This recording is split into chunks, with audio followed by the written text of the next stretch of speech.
আপনারা যখন ধান চাষ করেন তখন ইউরিয়া, ডিএপি, পটাশ সবই তো দেন, কিন্তু এরকম তো হয়েছে না ধান গাছ যতটা বাড়া উচিত সেরকম তো বাড়ছে না, তার পাশাপাশি পাশ কাঠিও খুব বেশি দেখতে পাচ্ছেন না। এরকম হয়তো অনেকেই আপনারা ভাবেন বোধহয় এবার একটু সার কম দিলাম তার জন্যই মনে হচ্ছে গাছের এইরকম হাল। আদতে ব্যাপারটা কিন্তু এরকম নয়। আপনাকে এটাও ভাবতে হবে যে গাছের শিকড় সঠিক পুষ্টি নিতে পারছে কিনা, সেটাও কিন্তু খুব গুরুত্বপূর্ণ বিষয় এই রকম সমস্যা দেখা গেলে। চলুন আজকে এই বিষয়টা নিয়ে একটু জেনে নিই আমরা।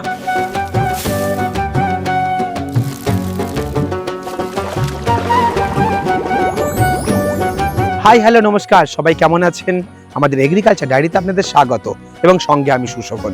যে কোনো ব্যবসা করার আগে অবশ্যই সেটা যাচাই করে নেবেন, কারণ প্রত্যেকটি ব্যবসা ঝুঁকি সাপেক্ষ। চাষ করার আগেই তো মাটি তৈরি করেন আপনারা। এই মাটি তৈরি করার সময় ডিএপি, পটাশ, ইউরিয়া একদম যথেষ্ট পরিমাণে দেন যাতে গাছ সঠিক পুষ্টি পায়। কিন্তু মাটিতে পর্যাপ্ত পুষ্টি থাকলেও শিকড় কতটা পুষ্টি সংগ্রহ করতে পারছে সেটাও তো গুরুত্বপূর্ণ বিষয়। সেটা কি আপনারা ভেবেছেন? দীর্ঘদিন ধরে অতিরিক্ত সার ব্যবহার করতে করতে মাটির চেহারা বদলে যায়, মাটি শক্ত হয়ে যায়, মাটির ভেতরে বাতাস চলাচল করতে পারে না, তার ফলে মাটির ভেতরে শিকড়ও ছড়াতে পারে না। আর শিকড়ই যদি ছড়াতে না পারে তাহলে মাটিতে আপনি যতই সার দিন না কেন সে সংগ্রহ করবে কি করে, সঠিক পুষ্টিটা নেবে কি করে? আর যখনই সঠিক পুষ্টি পাবে না সাধারণভাবেই গাছের বৃদ্ধি কমে যাবে, তার পাশকাঠির সংখ্যা কমে যাবে। সেটাই তো এই সমস্যার একটা সবচেয়ে ভালো সমাধান হতে পারে ধানুকার মাইক্রোসুপার। এই মাইক্রোসুপার প্রধানত 100% এন্ডো মাইকোরাইজা টেকনিক্যাল দিয়ে তৈরি। এবার প্রশ্ন হলো মাইকোরাইজা আসলে কি? এইটা হলো একটা উপকারী ছত্রাক।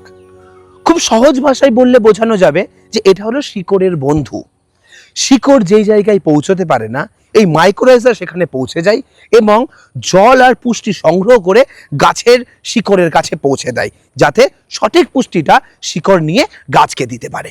মূল বিষয় হলো আপনার জমিতে ইউরিয়া, ডিএপি, পটাশ যেটাই ব্যবহার করছেন গাছের পুষ্টির জন্য, সেই পুষ্টিটা যাতে খুব দ্রুত গাছ গ্রহণ করতে পারে সেটাতেই সাহায্য করে এই মাইক্রোসুপার। এই মাইক্রোসুপারের আরো একটি গুরুত্বপূর্ণ দিক হলো এর আধুনিক এফএফটি মানে ফিল্ম ফর্মিং টেকনোলজি।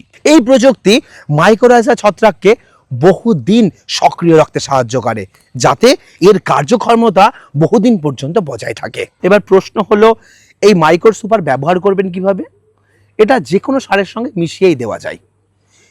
বেশিরভাগ ফসলের ক্ষেত্রেই 4 কেজি প্রতি একরে এই মাইক্রোসুপার ব্যবহার করার পরামর্শ দেওয়া হয়। এছাড়া আখ বা আলুর জমির ক্ষেত্রে প্রতি একরে 8 কেজি করে ব্যবহার করার পরামর্শ দেওয়া হয়। তবে আপনার ফসল এবং আপনার জমির মাটির কোয়ালিটি এগুলোর উপর নির্ভর করে এই পরিমাণে তারতম্য হতে পারে। তাই প্যাকেটে যা নির্দেশাবলী দেওয়া আছে সেই অনুযায়ী ব্যবহার করার চেষ্টা করবেন। শুধু মুখের কথা নয়, এবার আমরা আপনাদের নিয়ে এসেছি মাঠের চেহারা দেখাতে।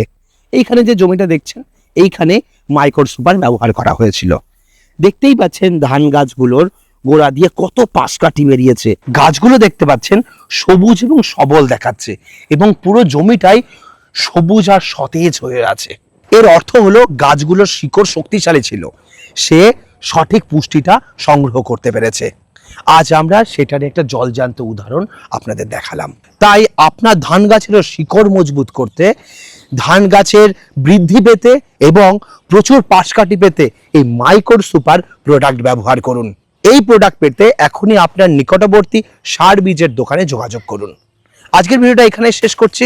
পরবর্তী ভিডিওতে নতুন কোনো টপিক নিয়ে ফিরে আসবো। ততক্ষণ ভালো থাকবেন, সুস্থ থাকবেন। বাই।